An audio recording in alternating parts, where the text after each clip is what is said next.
Il y a Frédéric Salle. Je joue de la guitare, mais j'essaye de transcrire un peu ce que font les instruments traditionnels Xhosa, à savoir les arcs à bouche, les arcs à calebasse, et de transcrire ces sonorités, ces mélodies qui s'entrecroisent, ces polyrythmies, en fait, de les transcrire à la guitare.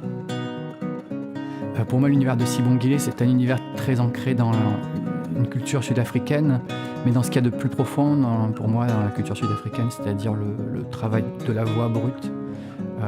Quand elle improvise un chant ou quand elle compose une mélodie, quoi qu'elle fasse, j'entends son paysage en fait, j'entends les paysages d'Afrique du Sud.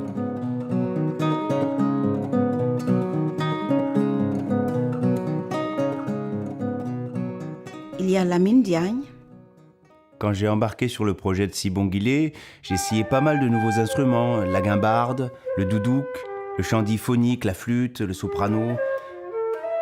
J'apporte, je pense, un espèce de contre-chant et de la folie, de la furie dans les solos, Je cherchais des couleurs un peu différentes de ce que je pouvais expérimenter dans le jazz, quelque chose de plus brut. En fait, je me suis demandé comment entrer dans sa transe, entrer dans la transe que propose Sibongile.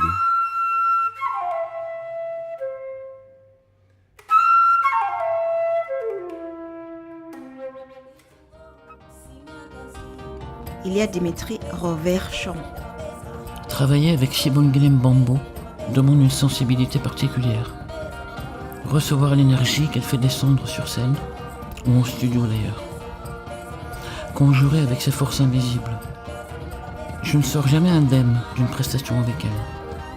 On est plus près d'une cérémonie ou d'une communion que d'un concert proprement dit.